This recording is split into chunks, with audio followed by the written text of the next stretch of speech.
ਤੇ 1994 ਦੇ ਵਿੱਚ 8 ਸਤੰਬਰ ਨੂੰ ਮਾਡਲ ਪੇਸ਼ ਕੀਤਾ ਗਿਆ ਕਿ 8 ਸਤੰਬਰ ਫਿਜ਼ੀਓਥੈਰੇਪੀ ਦਾ ਡੇ ਸੈਲੀਬ੍ਰੇਟ ਕੀਤਾ ਜਾਏਗਾ ਤੇ ਮੈਨੂੰ ਅੱਲਾਹ ਤਾਲਾ ਨੇ ਮੌਕਾ ਦਿੱਤਾ ਤੇ ਮੈਂ ਪਾਕਿਸਤਾਨ ਹਾਕੀ ਟੀਮ ਤੇ ਪਾਕਿਸਤਾਨ ਕ੍ਰਿਕਟ ਟੀਮ ਵਿੱਚ ਨੈਸ਼ਨਲ ਟੀਮ ਦੇ ਜਿਹੜੇ ਪਲੇਅਰ ਨੇ ਉਹਨਾਂ ਦੀ ਖਿਦਮਤ ਕੀਤੀ ਹੈ। 2008 ਵਿੱਚ ਜਿਹੜਾ ਪਾਕਿਸਤਾਨ ਦੀ ਬਹੁਤ ਵੱਡੀ university king Edward medical university ਉਹਨੇ ਇਹ ਜੋ ਮਾਸਟਰ ਪ੍ਰੋਗਰਾਮ ਲਾਂਚ ਕੀਤਾ, ਐਮਫਿਲ ਪ੍ਰੋਗਰਾਮ ਕਹਿੰਦੇ ਨੇ। ਯੂਨੀਵਰਸਿਟੀ ਲਾਹੌਰ ਨੂੰ ਇੱਕ ਕ੍ਰੈਡਿਟ ਜਾਂਦਾ ਹੈ, ਇਹ ਉਹਨੇ ਬਹੁਤ ਅੱਛਾ ਕੰਮ ਕੀਤਾ ਕਿ ਉਹਨੇ ਬਾਹਰ ਦੇ ਮੁਮਾਲਕ ਤੋਂ, ਕੈਨੇਡਾ ਤੋਂ, ਅਮਰੀਕਾ ਤੋਂ, ਈਰਾਨ ਤੋਂ ਅੱਛੇ ਸੁਪਰਵਾਈਜ਼ਰ ਜਿਹਨਾਂ PhD ਕੀਤੀ ਸੀ ਉਹਨੇ ਹਾਇਰ ਕੀਤਾ, ਅੱਛੀ ਅਮਾਉਂਟ ਦੇ ਕੇ ਉਹਨੇ ਆ ਕੇ ਪਾਕਿਸਤਾਨ 'ਚ ਫਸਟ ਟਾਈਮ PhD ਲਾਂਚ ਕਰਨ 'ਚ ਸਾਡੀ ਬਹੁਤ ਜ਼ਿਆਦਾ ਹੈਲਪ ਕੀਤੀ। ਕੰਧਾ ਜਾਮ ਦੀ ਜਿਹਨੂੰ ਤੁਸੀਂ ਫਰੋਨ ਸ਼ੋਲਡਰ ਕਹਿ ਰਹੇ ਹੋ, ਉਹ ਵੀ ਅਗਰ ਤੁਸੀਂ ਇੱਕ ਟੈਕਨੀਕ ਅਪਲਾਈ ਕਰੋ, ਅੱਛੀ ਟੈਕਨੀਕ ਜਿਹੜੀ ਚਾਹੀਦੀ ਹੈ, ਤਾਂ ਇੱਕ ਟੈਕਨੀਕ ਤੋਂ ਬਾਅਦ ਮਰੀਜ਼ ਦੀ ਜਿਹੜੀ ਜੋੜ ਦੀ ਮੂਵਮੈਂਟ ਬਿਲਕੁਲ ਬਹਾਲ ਹੋ ਜਾਂਦੀ ਹੈ। ਮਰੀਜ਼ ਹਸਪਤਾਲ ਦੇ ਵਿੱਚ ਅਗਰ ICU ਵਿੱਚ ਜਾਂ CCU ਵਿੱਚ, ਉਹਨੂੰ CCU ਵਾਲੇ ਨੂੰ ਵੀ ਐਸੇ ਫਿਜ਼ੀਓਥੈਰੇਪੀ ਦੀ ਜ਼ਰੂਰਤ ਹੈ ਜਿਹੜਾ ਉਹਦੀ ਚੈਸਟ ਦੇ ਮਸਲ ਨੂੰ ਜਾਂ ਜਿਹੜੇ ਤੁਹਾਡੇ ਫੇਫੜੇ ਨੇ ਉਹਨਾਂ ਨੂੰ ਖੋਲ ਕੇ ਜਾਂ ਉਹਨਾਂ ਦੀ ਵਰਜਿਸ਼ ਕਰਾ ਕੇ ਜਿਹੜਾ ਸਾਹ ਨੂੰ ਬਹਾਲ ਕਰ ਸਕਦਾ ਵੇ। ਦਿਮਾਗੀ ਤੌਰ ਤੇ ਮਜ਼ਦੂਰ ਬੱਚੇ ਹੁੰਦੇ ਨੇ ਜਾਂ ਕਮਜ਼ੋਰ ਬੱਚੇ ਹੁੰਦੇ ਨੇ, ਉਹਨਾਂ ਦੀ ਵਰਜਿਸ਼ ਐਸੀਆਂ ਕਰਵਾ ਕੇ ਉਹਨੂੰ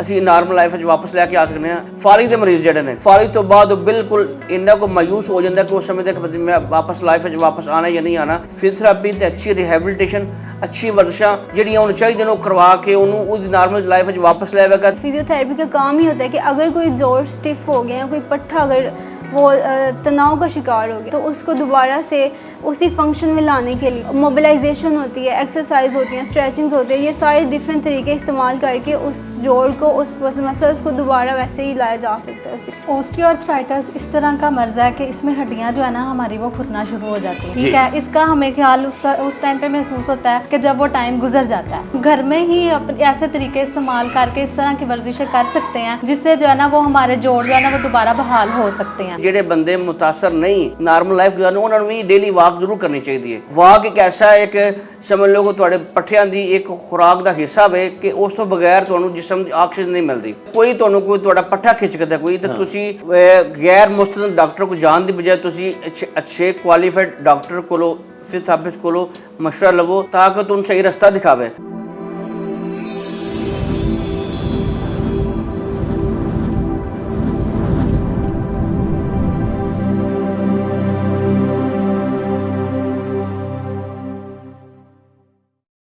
प्यारे वेखन वालिओ, अज फिजियोथेरेपी का आलमी दिन है।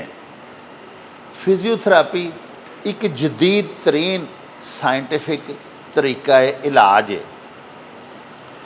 जिहदे विच मुख्तलिफ वर्जिशां करवा के ते बंदियां नूं, मरीज़ां नूं सेहतयाब किया जाता है। साडे बहुत सारे दोस्त फिजियोथेरेपी के बारे भरवीं जानकारी नहीं रखते।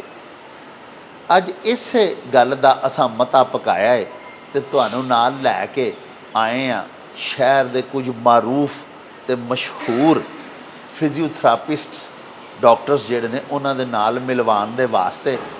उन्हां नूं कुछ सवालात पुछांगे, उन्हां तो पुछांगे कि साडे व्यूअर्स दी जानकारी दे वास्ते ये दसो कि फिजियोथेरेपी है की है, ये किस तरह लोकां नूं शफायाब करती है।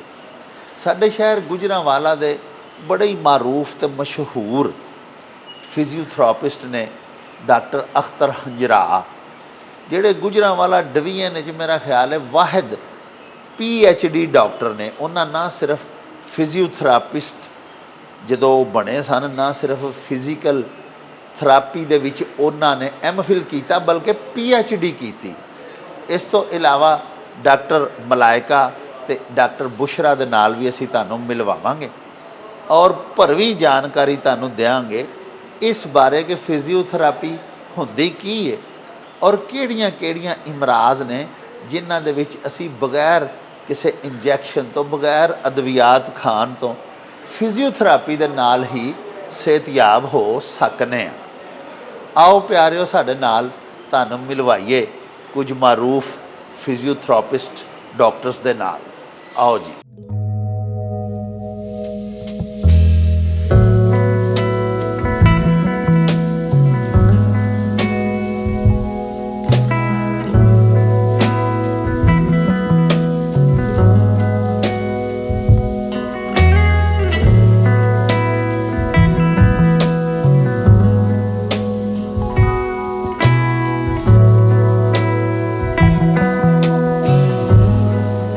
प्यारिओ, ਵਰਲਡ ਫਿਜ਼ੀਓਥੈਰੇਪੀ ਡੇ ਦੇ ਮੌਕੇ ਦੇ ਉੱਤੇ ਅਸੀਂ ਤੁਹਾਨੂੰ ਇਸ ਜਦੀਦ ਤਰੀਨ ਸਾਇੰਸੀ ਤਰੀਕਾ ਇਲਾਜ ਬਾਰੇ ਜਾਣਕਾਰੀ ਦੇਣ ਦੇ ਵਾਸਤੇ ਜਿਸ ਸ਼ਖਸੀਅਤ ਦਾ ਇੰਤਖਾਬ ਕੀਤਾ ਹੈ ਉਹਨਾਂ ਦਾ ਨਾਮੇ ਨਾਮੀ ਇਸਮੇ ਗ੍ਰਾਮੀ ਹੈ ਡਾਕਟਰ ਅਖਤਰ ਹੰਜਰਾ। ਆਪ ਜੀ ਨਾ ਸਿਰਫ ਫਿਜ਼ੀਕਲ ਥੈਰੇਪੀ ਦੇ ਡਾਕਟਰ ਨੇ ਬਲਕਿ ਇਸੇ ਸਬਜੈਕਟ ਦੇ ਵਿੱਚ ਇਸ ਤਰੀਕਾ ਇਲਾਜ ਦੇ ਵਿੱਚ PhD ਹੋਲਡਰ ਵੀ ਸਾਡੇ ਪੂਰੇ ਗੁਜਰਾਂਵਾਲਾ ਡਿਵੀਜ਼ਨ ਦੇ ਵਾਹਿਦ ਡਾਕਟਰ ਨੇ। ਆਓ ਡਾਕਟਰ ਸਾਹਿਬ ਵੱਲ ਚੱਲਦੇ ਹਾਂ, ਉਹਨਾਂ ਤੋਂ ਪੁੱਛਦੇ ਹਾਂ ਕਿ ਫਿਜ਼ੀਓਥੈਰੇਪੀ ਹੈ ਕੀ ਹੈ, ਕਿਉਂਕਿ ਸਾਡੇ ਅਕਸਰ ਦਿਹਾਤ ਦੇ ਵਿੱਚ ਵਸਣ ਵਾਲੇ ਜਿਹੜੇ ਸਾਡੇ ਪਿੰਡਾਂ ਦੇ ਵਾਸੀ ਨੇ ਉਹਨਾਂ ਨੂੰ ਤੇ ਇਹ ਵੀ ਨਹੀਂ ਪਤਾ ਹੁੰਦਾ ਕਿ ਇਹ ਫਿਜ਼ੀਓਥੈਰੇਪੀ ਕੀ ਹੈ। ਉਹਨਾਂ ਨੂੰ ਇਹ ਦੱਸਣ ਵਾਸਤੇ ਅਸੀਂ ਅੱਜ ਡਾਕਟਰ ਸਾਹਿਬ ਦੀ ਖਿਦਮਤ ਵਿੱਚ ਆਏ ਹਾਂ ਕਿ ਇਹ ਇੱਕ ਜਦੀਦ ਤਰੀਨ ਸਾਇੰਟੀਫਿਕ ਤਰੀਕਾ ਹੈ ਇਲਾਜ। ਤੇ ਆਓ ਸਾਰੇ ਸਵਾਲਾਤ ਡਾਕਟਰ ਸਾਹਿਬ ਤੋਂ ਕਰਨੇ ਆ ਤੇ ਉਹਨਾਂ ਦੀ ਜ਼ੁਬਾਨੀ ਤੁਹਾਨੂੰ ਜਾਣਕਾਰੀ ਦੇਣੇ ਆ। ਅਸਲਾਮ ਵਾਲੇਕੁਮ ਡਾਕਟਰ ਸਾਹਿਬ। ਜੀ ਵਾਲੇਕੁਮ ਸਲਾਮ। ਮੇਰੇ ਆਕਾ ਮੈਨੂੰ ਇਹ ਦੱਸੋ ਕਿ ਮੈਂ ਤੁਹਾਡਾ ਆਪਣੀ ਅਕਲ ਮੂਜਬ ਤਾਰਫ ਕਰਵਾਇਆ ਹੈ, ਤੁਸੀਂ ਮਾਸ਼ਾਅੱਲਾ ਫਿਜ਼ੀਓਥੈਰੇਪੀ ਜਿਹੜੀ ਹੈ ਇਸ ਇਲਮ ਦੇ ਵਿੱਚ ਵਾਹਿਦ ਹੋ, ਸਾਡੇ ਪੂਰੇ ਗੁਜਰਾਂਵਾਲਾ ਡਿਵੀਜ਼ਨ ਦਾ ਬਲਕਿ ਇੱਕ ਰੈਫਰੈਂਸ ਹੋ, ਸਾਡਾ ਫਖਰ ਹੋ। ਤੁਸੀਂ ਬਰਾਹ ਕਰਮ ਆਪਣੀ ਐਜੂਕੇਸ਼ਨ ਔਰ ਆਪਣੇ ਇਸ ਤਰੀਕਾ ਇਲਾਜ ਦੇ ਬਾਰੇ 'ਚ ਨਾ ਜੀ ਸਾਡੇ ਵਿਊਅਰਸ ਨੂੰ ਜ਼ਰਾ ਤੁਸੀਂ ਵੀ ਤਾਰਫ ਕਰਵਾਓ ਆਪਣਾ। ਜੀ ਸ਼ੁਕਰੀਆ, ਜਜ਼ਾਕੱਲਾ, ਥੈਂਕ ਯੂ ਡਾਕਟਰ ਜਵੇਦ ਸਾਹਿਬ। ਤੁਸੀਂ ਅੱਜ ਦੇ ਦਿਨ ਵੈਸੇ ਸਾਨੂੰ ਯਾਦ ਕੀਤਾ ਹੈ। ਇਹ 8 ਸਤੰਬਰ 1994 ਵਿੱਚ 1994 ਵਿੱਚ ਸ਼ੁਰੂ ਹੋਇਆ ਸੀ, ਸਿਰਫ ਇਹ ਅਵੇਅਰਨੈਸ ਦੇਣ ਵਾਸਤੇ ਕਿ ਐਕਚੁਅਲੀ ਹਕੀਕਤ 'ਚ ਫਿਜ਼ੀਓਥੈਰੇਪੀ ਹੈ ਕੀ ਹੈ ਜੀ, ਇਹਦੇ ਫਵਾਇਦ ਕੀ ਨੇ, ਇਹਨੂੰ ਅਸੀਂ ਕਿੱਥੇ ਕਿੱਥੇ ਇਸਤੇਮਾਲ ਕਰ ਸਕਦੇ ਹਾਂ ਮੈਡੀਕਲ ਸਾਇੰਸ ਦੇ ਵਿੱਚ ਜੀ। ਅਗਰ ਇਹਦੀ ਤਾਰੀਖ ਵਿੱਚ ਜਾਇਆ ਜਾਏ ਤਾਂ 1918 ਜਦੋਂ ਪਹਿਲੀ ਜੰਗ ਅਜ਼ੀਮ ਸ਼ੁਰੂ ਹੋਈ ਸੀ, ਉਸ ਤੋਂ ਬਾਅਦ ਲੋਕ ਮੋਸਟਲੀ ਬਹੁਤ ਜ਼ਿਆਦਾ ਮੁਹਤਾਜ ਹੋ ਗਏ, ਡਿਸੇਬਲ ਹੋ ਗਏ, ਉਹਨਾਂ ਦੇ ਜੋੜ ਪੱਠੇ ਮੁਤਾਸਰ ਹੋ ਗਏ।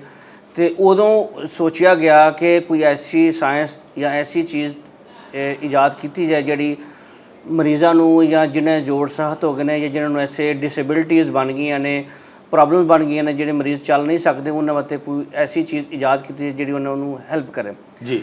ਫਿਰ ਉਸ ਤੋਂ ਬਾਅਦ 1945 ਵਿੱਚ ਜਦੋਂ ਦੂਸਰੀ ਜੰਗ ਅਜ਼ੀਮ ਸ਼ੁਰੂ ਹੋਈ, ਉਹ ਜਿਹੜਾ 1918 'ਚ ਕੰਮ ਕੀਤਾ ਗਿਆ ਸੀ, ਉਹਨਾਂ ਨੇ ਮਜ਼ੀਦ ਉਹਨੂੰ ਬਿਹਤਰ ਕਰਨ ਦੀ ਕੋਸ਼ਿਸ਼ ਕੀਤੀ ਗਈ, ਹੋਰ ਰਿਸਰਚ ਹੋਈ ਜੀ। ਉਹਦੀ ਬੇਸ ਤੇ 1958 ਦੇ ਵਿੱਚ ਕਰਾਚੀ ਦੇ ਵਿੱਚ ਜਿਨਾਹ ਹਸਪਤਾਲ ਵਿੱਚ ਪਾਕਿਸਤਾਨ ਦਾ ਪਹਿਲਾ ਫਿਜ਼ੀਓਥੈਰੇਪੀ ਦਾ ਕਾਲਜ ਸਟਾਰਟ ਕੀਤਾ ਗਿਆ ਜੀ। ਤਾਂ ਪਹਿਲੇ ਇਹ ਸਟਾਰਟ ਕਰਨ ਤੋਂ ਪਹਿਲੇ ਬਾਹਰ ਤੋਂ, ਅਮਰੀਕਾ ਤੋਂ, ਕੈਨੇਡਾ ਤੋਂ, ਆਸਟ੍ਰੇਲੀਆ ਤੋਂ ਲੋਕ ਆਉਂਦੇ ਸਨ ਇਹਦੀ ਅਵੇਅਰਨੈਸ ਦੇਣ ਵਾਸਤੇ ਜੀ ਜਾਂ ਇਹਦੀ ਤਾਲੀਮ ਦੇਣ ਵਾਸਤੇ। ਤੇ ਉਹਦੀ ਅਫਾਦੀਅਤ ਨੂੰ ਵੇਖਦੇ ਹੋਇਆ ਉਹਦਾ ਫਾਇਦ ਕਿੰਨੇ ਕੁ ਨੇ। 1958 ਵਿੱਚ ਕਰਾਚੀ ਜਦੋਂ ਪਹਿਲੇ ਅਦਾਰੇ 'ਚ ਸਟਾਰਟ ਕੀਤੀ ਗਈ, ਉਦੋਂ ਇਹ ਛੋਟੀ ਡਿਗਰੀ ਹੁੰਦੀ ਸੀ ਡਿਪਲੋਮੇ ਦੀ ਸ਼ਕਲ 'ਚ। ਜੀ। ਫਿਰ ਸਾਇੰਸ ਨੇ ਜਿਸ ਤਰ੍ਹਾਂ ਤਰੱਕੀ ਕੀਤੀ, ਇਹਨੂੰ ਆਹਿਸਤਾ ਆਹਿਸਤਾ ਉਹਨਾਂ ਨੇ ਇਹਨੂੰ 3 ਸਾਲ ਦਾ ਕਰ ਦਿੱਤਾ ਜੀ। ਫਿਰ ਮਜ਼ੀਦ ਸਾਇੰਸ ਨੇ ਤਰੱਕੀ ਕੀਤੀ, ਇਹਨੂੰ 4 ਸਾਲ ਦੀ ਡਿਗਰੀ ਕਰ ਦਿੱਤੀ ਗਈ ਜੀ। ਫਿਰ ਸਾਇੰਸ ਨੇ ਮਜ਼ੀਦ ਤਰੱਕੀ ਕੀਤੀ, ਇਹਨੂੰ 5 ਸਾਲ ਦੀ ਡਿਗਰੀ ਕਰ ਦਿੱਤੀ ਗਈ 2009 ਦੇ ਵਿੱਚ ਜੀ। ਉਹ ਅਮਰੀਕਾ ਨੇ ਇੱਕ ਵਿਜ਼ਨ ਕੱਢਿਆ ਸੀ, ਵਿਜ਼ਨ 2010-2009, ਉਹ ਵਿਜ਼ਨ 2020 ਵੀ ਕਹਿੰਦੇ ਨੇ ਉਹਨੂੰ। ਉਸ ਵਿਜ਼ਨ ਦਾ ਮਤਲਬ ਇਹ ਸੀ ਕਿ ਜਿਹੜੀਆਂ ਸਾਇੰਸ ਨੇ ਜਦੀਦ ਤਹਿਕੀਕਾਤ ਕੀਤੀਆਂ ਨੇ ਫਿਜ਼ੀਓਥੈਰੇਪੀ ਦੇ ਰਿਲੇਟਡ ਮਾਮਲਾਤ ਵਿੱਚ, ਉਹਨਾਂ ਨੂੰ ਅਸੀਂ ਜਿਹੜੇ ਪਾਕਿਸਤਾਨ ਦੇ ਫਿਜ਼ੀਓਥੈਰੇਪਿਸਟ ਨੇ ਉਹਨਾਂ ਦੇ ਉੱਤੇ ਇੰਪਲੀਮੈਂਟ ਕੀਤਾ ਜਾਏ ਤੇ ਉਹਨੂੰ ਉਹ ਚੀਜ਼ਾਂ ਸਿਖਾਈਆਂ ਜਾਣ ਤਾਂ ਕਿ ਉਹ ਲੋਕ ਇਹਨਾਂ ਦੇ ਫਾਇਦੇ ਦੇ ਮੁਤਾਬਕ ਲੋਕਾਂ ਨੂੰ ਮਜ਼ੀਦ ਫਾਇਦੇ ਅਵੇਅਰ ਕਰਨ ਜਾਂ ਉਹਨਾਂ ਨੂੰ ਫਾਇਦਾ ਦੇ ਸਕਣ। ਜੀ। ਤੇ ਉਸ ਬੇਸ ਦੇ ਉੱਤੇ 1994 ਦੇ ਵਿੱਚ 8 ਸਤੰਬਰ ਨੂੰ ਐਜ਼ ਏ ਮਾਡਲ ਪੇਸ਼ ਕੀਤਾ ਗਿਆ ਕਿ 8 ਸਤੰਬਰ ਫਿਜ਼ੀਓਥੈਰੇਪੀ ਦਾ ਡੇ ਸੈਲੀਬ੍ਰੇਟ ਕੀਤਾ ਜਾਏਗਾ ਤਾਂ ਕਿ ਜਿਹੜੇ ਲੋਕ ਇਹਦੀ ਅਫਾਦੀਅਤ ਨੂੰ ਨਹੀਂ ਜਾਣਦੇ ਉਹਨਾਂ ਨੂੰ ਅਸੀਂ ਵਾਕ ਦੀ ਸ਼ਕਲ 'ਚ ਜਾਂ ਸੈਮੀਨਾਰ ਦੀ ਸ਼ਕਲ 'ਚ ਜਾਂ ਛੋਟੀ ਪ੍ਰੈਜੈਂਟੇਸ਼ਨ ਕਰਕੇ ਜਾਂ ਇਸ ਤਰ੍ਹਾਂ ਛੋਟੀ ਐਕਟੀਵਿਟੀ ਕਰਕੇ ਅਸੀਂ ਲੋਕਾਂ ਨੂੰ ਦੱਸੀਏ ਕਿ ਅਸਲ ਫਿਜ਼ੀਓਥੈਰੇਪੀ ਹੈ ਕੀ ਹੈ ਜੀ। ਮੈਂ ਉਸ ਜਿਹੜਾ ਮਦਰ ਇੰਸਟੀਚਿਊਟ 1958 ਜਿਹੜਾ ਬਣਿਆ ਸੀ ਜਿਨਾਹ ਹਸਪਤਾਲ, ਮੈਂ ਉਹਦੇ ਹੀ ਗ੍ਰੈਜੂਏਟ ਹਾਂ ਮਾਸ਼ਾਅੱਲਾ। 2006 'ਚ ਮੈਂ ਗ੍ਰੈਜੂਏਸ਼ਨ ਕੀਤੀ ਸੀ ਤੇ ਉਸ ਤੋਂ ਬਾਅਦ ਮੈਨੂੰ ਅੱਲਾਹ ਤਾਲਾ ਨੇ ਮੌਕਾ ਦਿੱਤਾ ਤੇ ਮੈਂ ਪਾਕਿਸਤਾਨ ਹਾਕੀ ਟੀਮ ਤੇ ਪਾਕਿਸਤਾਨ ਕ੍ਰਿਕਟ ਟੀਮ ਵਿੱਚ ਮੈਂ ਨੈਸ਼ਨਲ ਟੀਮ ਦੇ ਜਿਹੜੇ ਪਲੇਅਰ ਨੇ ਉਹਨਾਂ ਦੀ ਖਿਦਮਤ ਕੀਤੀ ਹੈ।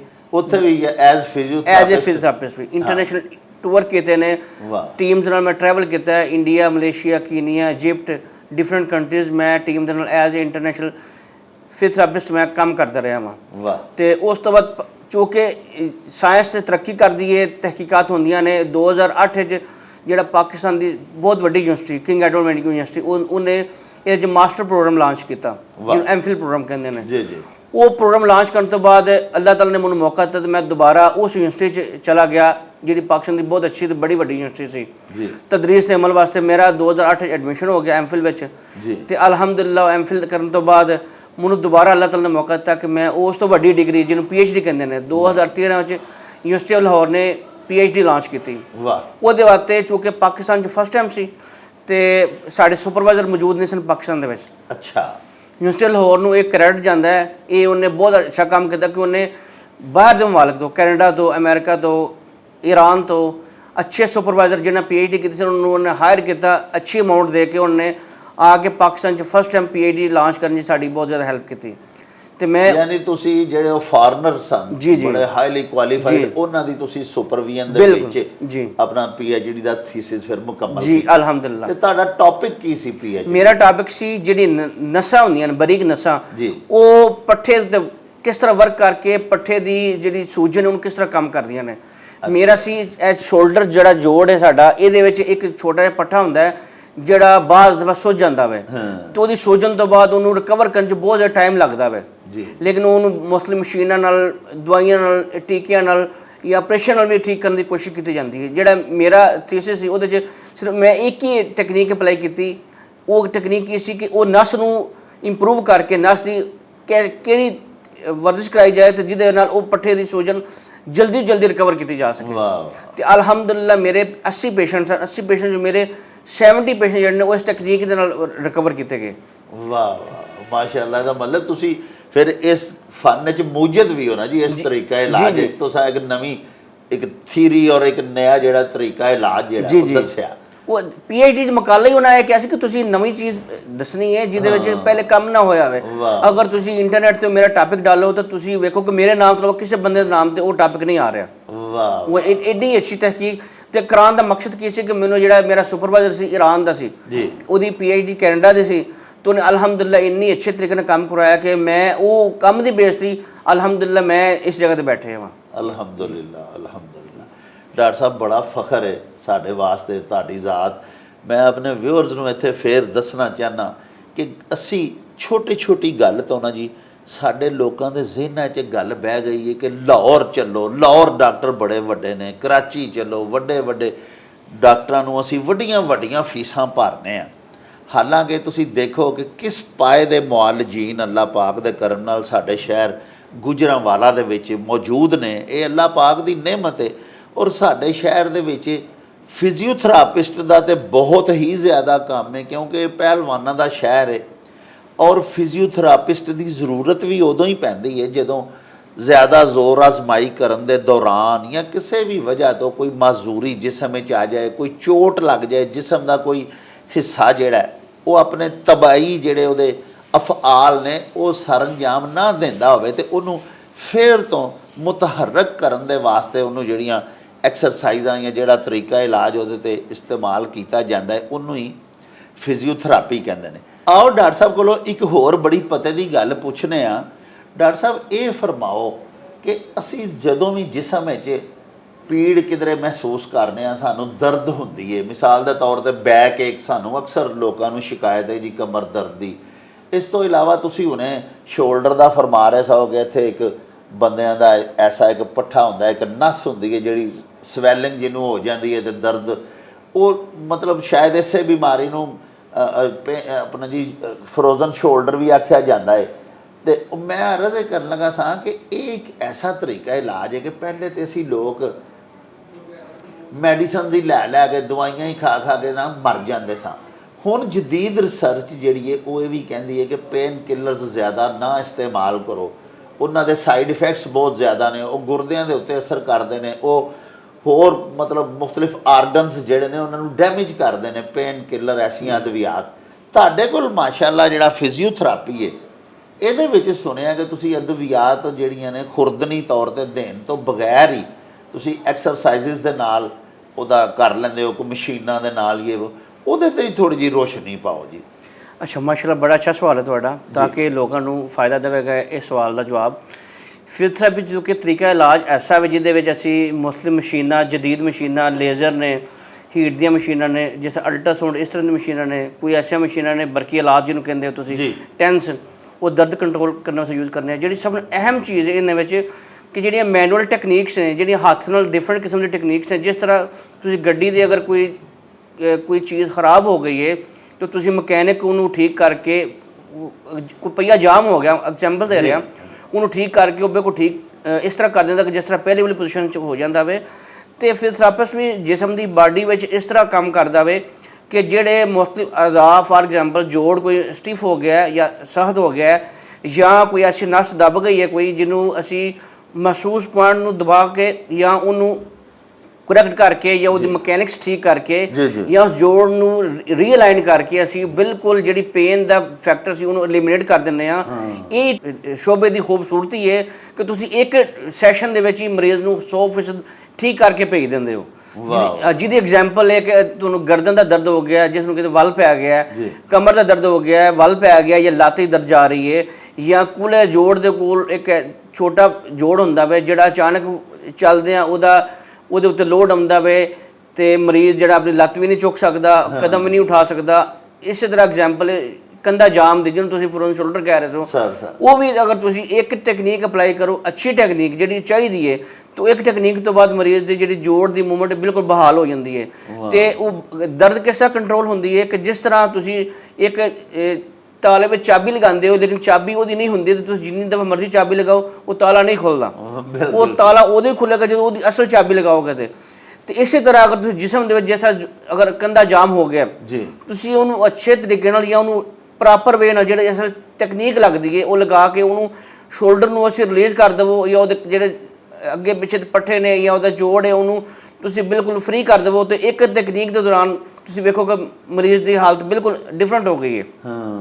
ਦਰਦ ਵੀ ਖਤਮ ਹੋ ਜਾਏਗੀ ਤੇ ਸ਼ੋਲਡਰ ਦੀ ਮੂਵਮੈਂਟ ਵੀ ਬਹਾਲ ਹੋ ਜਾਵੇਗੀ। ਇਹ ਸਿੰਪਲ ਐਗਜ਼ਾਮਪਲ ਹੈ।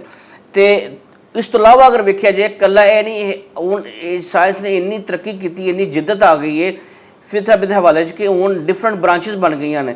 ਜਿਸ ਤਰ੍ਹਾਂ ਸਪੋਰਟਸਮੈਨ ਦੇ ਵਾਸਤੇ ਸਪੋਰਟਸ ਫਿਜ਼ੀਓਥੈਰੇਪਿਸਟ ਚਾਹੀਦਾ, ਜਿਸ ਤਰ੍ਹਾਂ ਮੈਂ ਉਹਦੇ ਨਾਲ ਕੰਮ ਕੀਤਾ ਹੈ।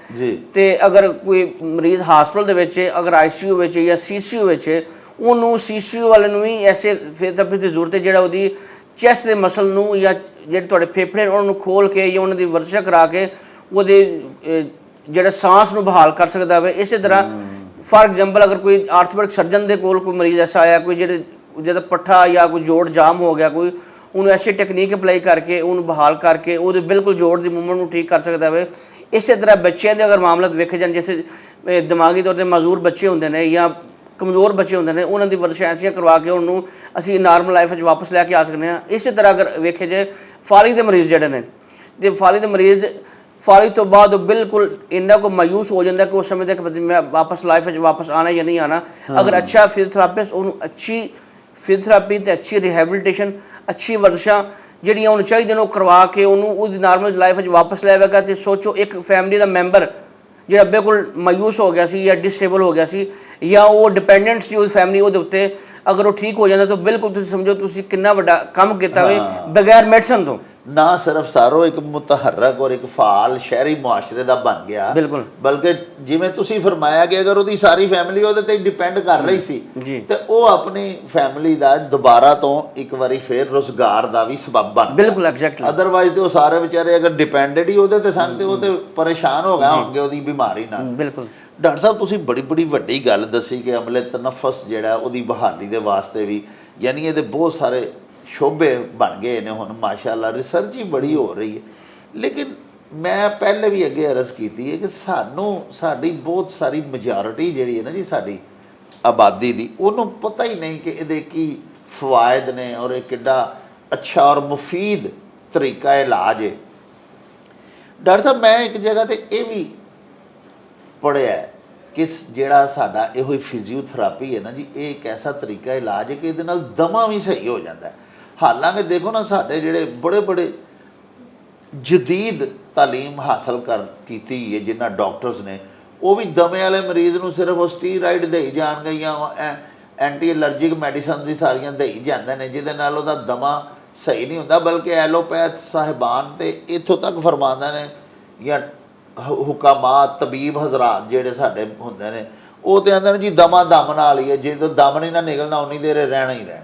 ਲੇਕਿਨ ਤੁਹਾਡਾ ਸੁਣਿਆ ਕਿ ਫਿਜ਼ੀਓਥੈਰੇਪੀ ਦੇ ਵਿੱਚ ਜਿਹੜਾ ਜੀ ਉਹ ਦਮੇ ਦਾ ਵੀ ਇਲਾਜ ਹੈ ਕੋਈ ਐਸਥਮਾ ਦਾ ਵੀ? ਬਿਲਕੁਲ ਗੱਲ ਤੁਹਾਡੀ ਠੀਕ ਹੈ, ਤੁਸੀਂ ਸਹੀ ਸੁਣਿਆ ਵਾ। ਉਹ ਇਹ ਵੇ ਕਿ ਅਸੀਂ ਸਾਂਸ ਦੀਆਂ ਐਸੀਆਂ ਮਹਿਸੂਸ ਵਰਜ਼ਿਸ਼ਾਂ ਕਰਵਾਉਂਦੇ ਆ ਸਾਂਸ ਨੂੰ ਮਜ਼ਬੂਤ ਕਰਨ ਵਾਸਤੇ, ਜਾਂ ਤੁਹਾਡੇ ਫੇਫੜਿਆਂ ਨੂੰ ਖੋਲ੍ਹਣ ਵਾਸਤੇ, ਜਾਂ ਅੰਦਰੋਂ ਜਿਹੜੀਆਂ ਅੰਦਰ ਸਕ੍ਰੀਸ਼ਨਸ ਜਿਹੜੇ ਬਲਗਮ ਵਗੈਰਾ ਜਾਂ ਮਵਾਦ ਜੋ ਕੁਝ ਅੰਦਰ ਉਹ ਵੈਸੇ ਕੱਢਣਾ ਮੁਸ਼ਕਿਲ ਹੁੰਦਾ ਹੈ। ਤੇ ਅਸੀਂ ਫਿਜ਼ੀਓਥੈਰੇਪੀ ਦੀਆਂ ਮਹਿਸੂਸ ਵਰਜ਼ਿਸ਼ਾਂ ਨਾਲ ਉਹ ਇੱਕ ਤੇ ਦਮੇ ਦੀਆਂ ਵਰਜ਼ਿਸ਼ਾਂ ਵੀ ਨਾਲ ਕਰਾ ਕੇ ਇੱਕ ਉਹ ਸਕ੍ਰੀਸ਼ਨਸ ਕੱਢ ਕੇ ਜਾਂ ਜਿਹੜੀ ਅੰਦਰ ਬਲਗਮ ਹੈ ਉਹਨੂੰ ਕੱਢ ਕੇ ਤੇ ਮਰੀਜ਼ ਨੂੰ 90% ਇੰਪਰੂਵ ਕਰ ਸਕਦੇ ਰਿਲੀਫ ਹੋ ਜਾਏ ਜੀ ਅਲਹਮਦੁਲਿਲਾ।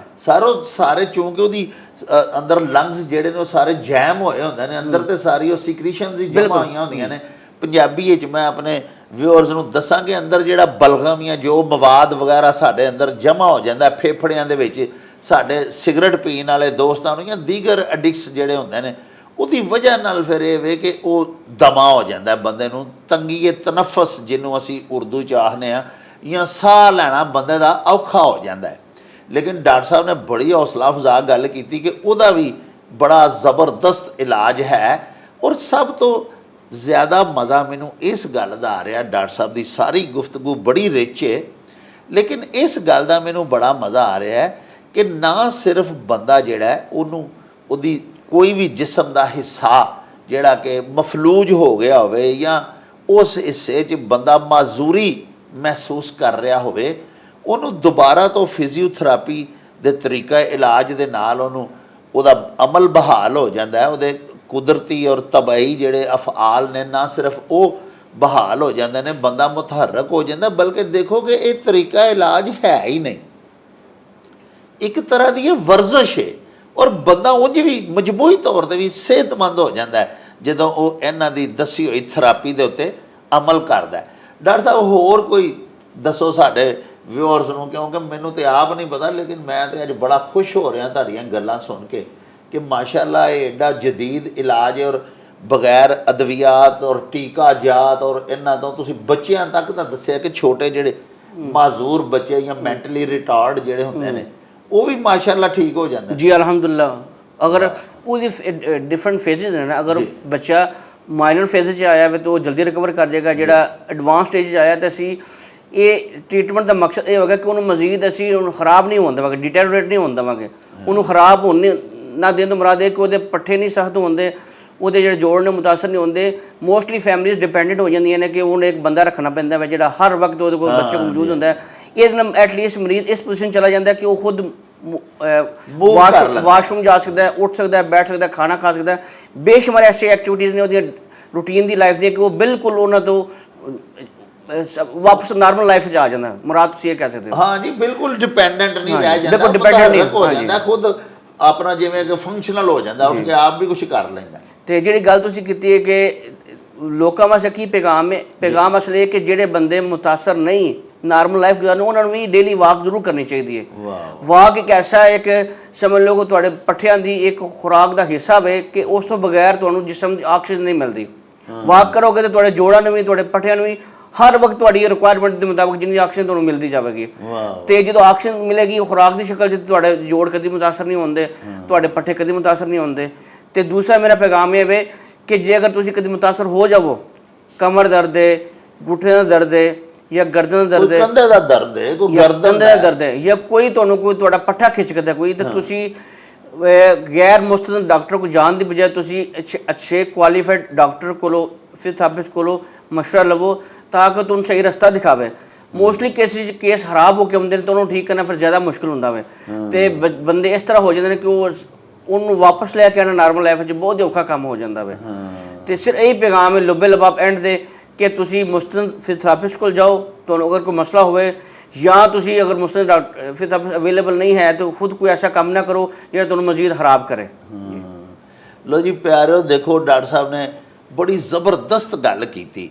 ਅਸੀਂ ਮੁਲਤਾਨ ਜਾਂਦੇ ਆ ਨਾ, ਤੇ ਮੁਲਤਾਨੋਂ ਜਦੋਂ ਵਾਪਸ ਆ ਰਹੇ ਹੁੰਦੇ ਆ ਨਾ ਲਾਹੌਰ ਵੱਲ ਨੂੰ, ਜਾਂ ਕਿਸੇ ਤਰਫ ਵੀ ਮੁਲਤਾਨ ਤੋਂ ਪਰਾਂ ਸਿੰਧ ਵੱਲ ਨੂੰ ਵੀ, ਸਾਦਕਾਬਾਦ ਵੱਲ ਨੂੰ ਵੀ, ਰਹੀਮ ਯਾਰ ਖਾਨ ਵੱਲ ਵੀ ਜਾਈਏ, ਤੇ ਕੋਈ 200 ਦੁਕਾਨ ਸਾਨੂੰ ਰਸਤੇ 'ਚ ਮਿਲਦੀ ਹੈ ਜਿਹਦੇ ਉੱਤੇ ਲਿਖਿਆ ਹੁੰਦਾ ਹਾਫਿਜ਼ ਕਾ ਮੁਲਤਾਨੀ ਸੋਨ ਹਲਵਾ।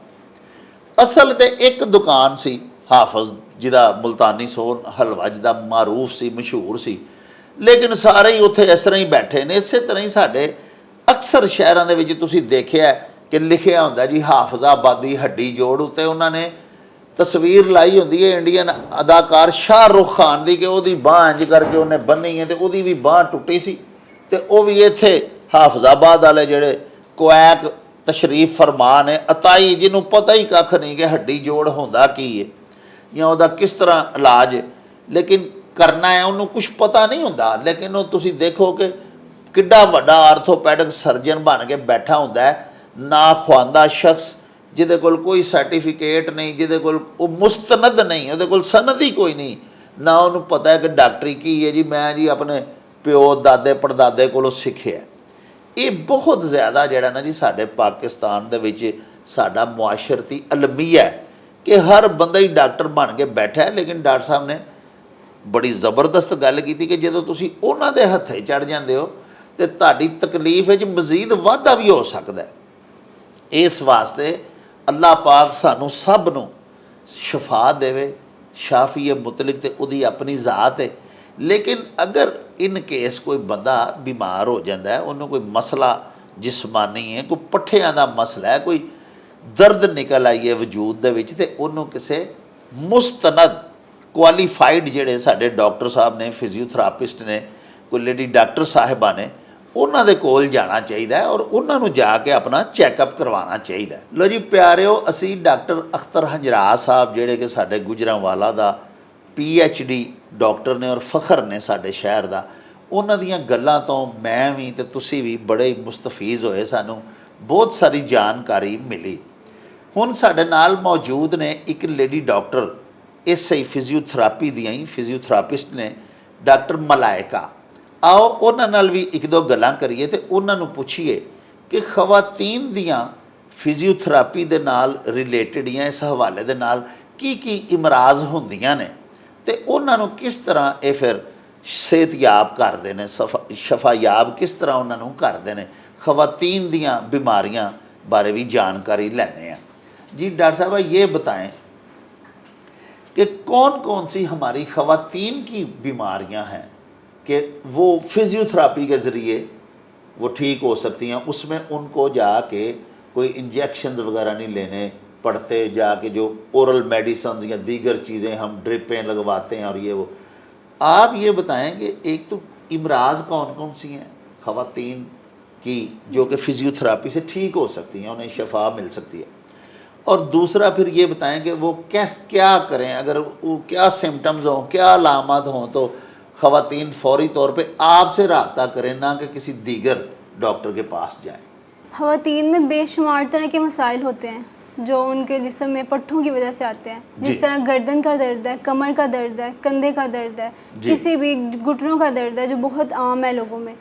40 के बाद जो ख़वातीन है उनके जो कैल्शियम है वो कम होने लग जाता है हाँ। उम्र के साथ साथ, जिसकी वजह से जब वो 40 की एज में पहुंचती हैं तब उनको घुटनों में दर्द होता है जिसको ऑस्टियोआर्थराइटिस भी कहते हैं हाँ। उसके इलाज के लिए आपको फिजियोथेरेपिस्ट के पास आना चाहिए जो वर्जिशें आपको बताएंगे और आपको डाइट भी आपको गाइड करेंगे उसके हवाले से, ताकि आप वर्जिशें करके जो आपके अंदर अमल हो रहा है, मतलब कि डीजनरेशन होना शुरू हो जाती है, जो नरम हड्डी है वो घुलना शुरू हो जाती है जोड़ों के अंदर से, तो वो उसको हम रोक सकते हैं। वो दोबारा नई नहीं बन सकती लेकिन उसको ज़्यादा ख़राब होने से हम रोक सकते हैं, वो वर्जिशों के ज़रिए रोक सकते हैं। और डिफरेंट चीज़ें हम वर्जिशें बताते हैं, आप उसको करें और उसके ज़रिए से आप उसका इलाज कर सकते हैं। जी अच्छा, ये बताएं प्लीज़ कि ख़वातीन की आपने अभी फरमाया कि 40 साल की एज के बाद जो है उनकी वो हड्डियां जो हैं वो ज़रा कमज़ोर होना शुरू हो जाती हैं, इसकी क्या वजूहात होती हैं?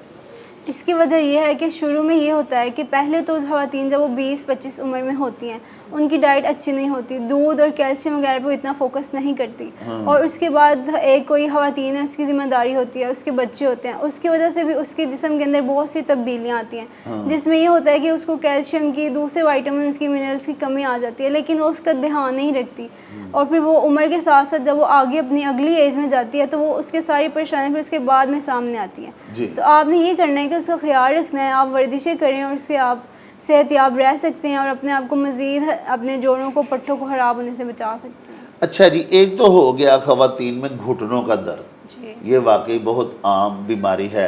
बढ़ती उम्र के साथ ये बीमारी भी जो है ये भी बढ़ जाती है। इसके अलावा आपने फरमाया कि हड्डियों की कमज़ोरी ख़वातीन में बड़ी देखने में आती है। मज़ीद कौन कौन सी ऐसी इमराज़ हैं जो हमारी बच्चियों को, ख़वातीन को लाहक होती हैं और उनका जो है इलाज आपके यहाँ फिज़ियोथेरेपी जो है इस तरीका इलाज में है? मज़ीद ये है कि औरतों में कमर दर्द के मसाइल होते हैं। कुछ औरतें ये होती हैं वो ज़्यादा बैठ कर काम करने वाली होती हैं, या जिस तरह कपड़े सिलाई करती हैं जो औरतें, उनमें इस तरह के कमर दर्द के और गर्दन का दर्द आ जाता है, क्योंकि वो झुककर काम करती हैं, जिसकी वजह से उनके पट्टे जो है वो तनाव का शिकार हो जाते हैं। जब आप फिज़ियोथेरेपी करते हैं या हर रोज़ आप वर्जिश करते हैं, स्ट्रेचिंग्स करते हैं, तो उससे आपके जो पट्टे हैं वो जो तनाव में जा रहे होते हैं वो रिलैक्स हो जाते हैं, दोबारा से अपनी नॉर्मल पोजीशन में रहते हैं। फिर जब आप काम भी करते हैं तो आपको उस तरह से थकावट और वो थकन महसूस नहीं होती। इसलिए वर्जिश बहुत ज़्यादा ज़रूरी है पट्ठों के लिए और अपने आप को हेल्दी रखने के लिए और अपने काम को उसी तरह से करने के लिए। अच्छा, ये जो फिज़ियोथेरेपी तरीका इलाज है, ये डॉक्टर साहब ये सिर्फ पट्ठों का है तरीका इलाज, या ये इस पे, ये हड्डियों पे भी या पूरी बॉडी पे, होल बॉडी पे इसके असरात होते हैं? कुछ थोड़ा ये भी बताएं प्लीज़। फिजियोथेरेपी के असरात पूरी बॉडी पे होते हैं। हाँ। किसी भी जोड़ का, किसी भी मसल का, किसी भी ऑर्गन का कोई भी मसला है, आप उसमें फिजियोथेरेपी अपना रोल अदा करती है।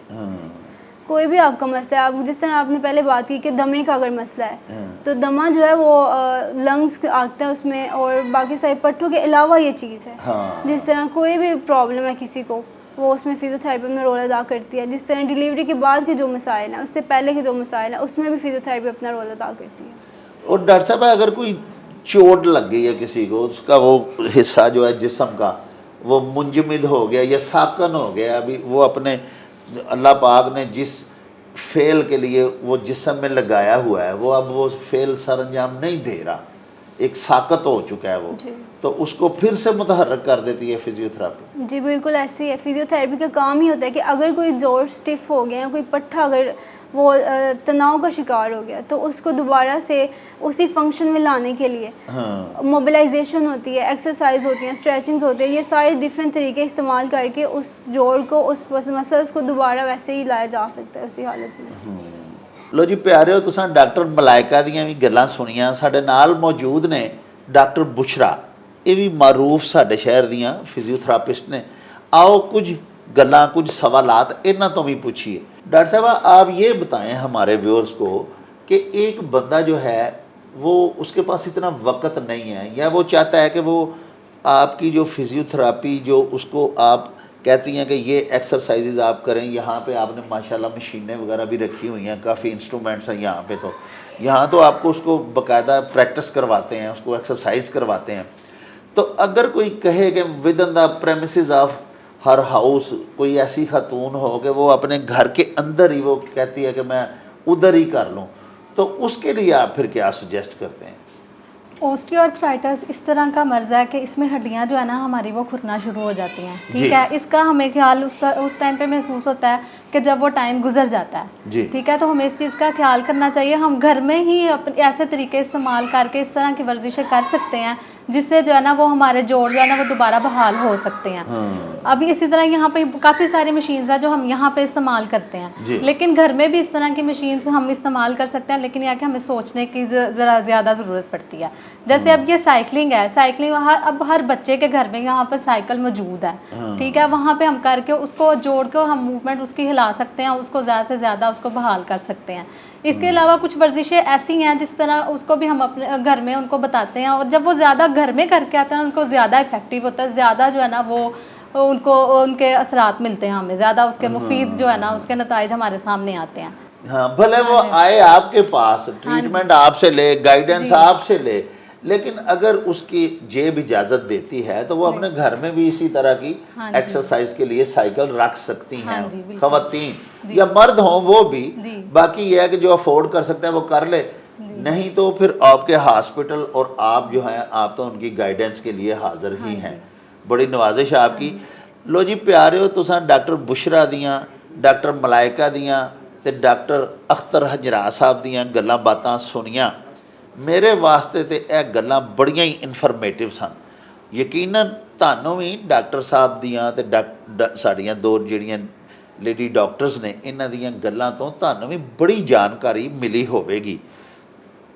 ਹੁਣ ਕਮ ਸੇ ਕਮ ਇਹ ਤਾਂ ਤੁਹਾਨੂੰ ਪਤਾ ਲੱਗ ਗਿਆ ਹੈ ਕਿ ਸਾਨੂੰ ਛੋਟੀ ਮੋਟੀ ਗੱਲ ਦੇ ਐਵੇਂ ਦੇਸੀ ਟੋਟਕੇ ਜਾਂ ਕੁਐਕਸ ਜਿਹੜੇ ਨੇ, ਅਤਾਈ ਡਾਕਟਰ, ਜਾਲੀ ਡਾਕਟਰ ਜਿਨ੍ਹਾਂ ਨੂੰ ਅਸੀਂ ਆਖ ਸਕਦੇ ਹਾਂ, ਜਾਂ ਨੀਮ ਹਕੀਮ ਜਿਹੜੇ ਹਰ ਥਾਂ ਬੈਠੇ ਨੇ, ਸੋਸ਼ਲ ਮੀਡੀਆ 'ਤੇ ਅੱਜ ਕੱਲ੍ਹ ਬਹੁਤ ਜ਼ਿਆਦਾ ਚੜ੍ਹੇ ਨੇ, ਉਹ ਹਰ ਰੋਜ਼ ਕੋਈ ਨਾ ਕੋਈ ਪੋਸਟ ਅਸੀਂ ਦੇਖਦੇ ਹਾਂ। ਨਾ ਬਿਮਾਰੀ ਦਾ ਨਾਂ ਉਹ ਸਹੀ ਲੈ ਰਿਹਾ ਹੁੰਦਾ ਪੋਸਟ ਕਰਨ ਵਾਲਾ, ਅਤੇ ਜਿਹੜੇ ਇਲਾਜ ਉਹ ਦੱਸ ਰਿਹਾ ਹੁੰਦਾ, ਮੈਂ ਅਕਸਰ ਦੇਖਿਆ ਕਿ ਕੁਝ ਸਾਡੀਆਂ ਦੇਸੀ ਅਦਵਿਆਤ ਐਸੀਆਂ ਨੇ ਜਿਨ੍ਹਾਂ ਦੇ ਮਸਲਨ ਫਾਰਸੀ ਨਾਂ ਨੇ। ਹੁਣ ਇੱਕ ਚੀਜ਼ ਹੈ, ਉਹਦਾ ਨਾਂ ਹੈ ਬਾਦੀਆਂ ਖਤਾਈ। ਇਹ ਨਾਂ ਸਹੀ ਨਹੀਂ ਲੈ ਸਕਦੇ ਹੁੰਦੇ। ਛੋਟੇ ਛੋਟੇ ਕਮ ਉਮਰ ਮੁੰਡੇ, ਕੁਛ ਵਿਹਲੇ ਬੁੱਢੇ, ਉਹਨਾਂ ਦਾੜੀ ਰੰਗੀ ਹੁੰਦੀ ਹੈ, ਸਿਰ 'ਤੇ ਟੋਪੀ ਪਾ ਕੇ, ਤੇ ਉਹ ਬਹਿ ਜਾਂਦੇ ਨੇ, ਫਿਰ ਉਹ ਆਪਣੀ ਪੋਸਟ ਚਾੜ ਦਿੰਦੇ ਨੇ ਜੀ, ਫਲਾਣੀ ਬਿਮਾਰੀ ਦੇ ਵਾਸਤੇ ਇਹ ਤੇਲ ਬਣਾ ਲਓ, ਫਲਾਣੇ। ਇਸ ਤਰ੍ਹਾਂ ਇਹਨਾਂ ਲੋਕਾਂ ਦੇ ਨਾ ਗੱਲਾਂ ਸੁਣਨੀਆਂ ਚਾਹੀਦੀਆਂ ਨੇ, ਅਤੇ ਨਾ ਇਹਨਾਂ ਦੇ ਦੱਸੇ ਹੋਏ ਤਰੀਕਾ ਇਲਾਜ ਜਿਹੜੇ ਨੇ ਉਹਨਾਂ ਨੂੰ ਆਪਣੇ ਆਪ ਦੇ ਉੱਤੇ ਅਜ਼ਮਾਉਣਾ ਚਾਹੀਦਾ। ਅੱਲਾਹ ਪਾਕ ਦੀ ਬੜੀ ਅਤਾ ਹੈ ਇਨਸਾਨ ਦਾ ਜਿਸਮ, ਅਤੇ ਜਿਸ ਅੱਲਾਹ ਪਾਕ ਸੱਚੇ ਸਾਹਿਬ ਦੇ ਹੁਕਮ ਦੇ ਉੱਤੇ ਅਸੀਂ ਕਦੀ ਕਦੀ ਬਿਮਾਰ ਹੋ ਜਾਂਦੇ ਹਾਂ, ਉਸੇ ਸ਼ਹਿਨशाह ਨੇ ਸਾਡੇ ਵਾਸਤੇ ਬੜੀਆਂ ਸ਼ਿਫਾਯਾਬੀਆਂ ਵੀ ਅੱਲਾਹ ਪਾਕ ਨੇ ਪੈਦਾ ਕੀਤੀਆਂ ਹੋਈਆਂ ਨੇ। ਸਿਰਫ ਸ਼ਰਤ ਹੈ ਵੇ ਕਿ ਸਾਨੂੰ ਮੁਸਤਨਦ ਅਤੇ ਕੁਆਲੀਫਾਈਡ ਡਾਕਟਰਸ ਜਿਹੜੇ ਨੇ ਉਹਨਾਂ ਦੇ ਕੋਲ ਜਾਣਾ ਚਾਹੀਦਾ। ਫਿਜ਼ੀਓਥੈਰੇਪੀ ਕੈਸਾ ਤਰੀਕਾ ਇਲਾਜ ਹੈ, ਤੁਹਾਨੂੰ ਕਾਫੀ ਜਾਣਕਾਰੀ ਮਿਲੀ ਹੈ, ਔਰ ਮੈਨੂੰ ਯਕੀਨ ਹੈ ਕਿ ਇਨਸ਼ਾਅੱਲਾ ਇਹ ਤੁਹਾਡੇ ਵਾਸਤੇ ਬੜੀ ਮੁਫੀਦ ਹੋਵੇਗੀ। ਔਰ ਅੱਗੋਂ ਛੋਟੀ ਮੋਟੀ ਜੋੜਾਂ ਦੀ, ਪੱਠਿਆਂ ਦੀ ਦਰਦ ਦੀ ਸੂਰਤ ਦੇ ਵਿੱਚ ਤੁਸੀਂ ਕਿਸੇ ਅੱਛੇ ਫਿਜ਼ੀਓਥੈਰੇਪਿਸਟ ਦੀਆਂ ਹੀ ਖਿਦਮਾਤ ਹਾਸਲ ਕਰੋਗੇ। ਇਹਦੇ ਨਾਲ ਹੀ ਹੁਣ ਸਾਨੂੰ ਦਿਓ ਇਜਾਜ਼ਤ, ਰੱਬ ਰਾਖਾ ਤੇ ਅੱਲਾ ਬੇਲੀ।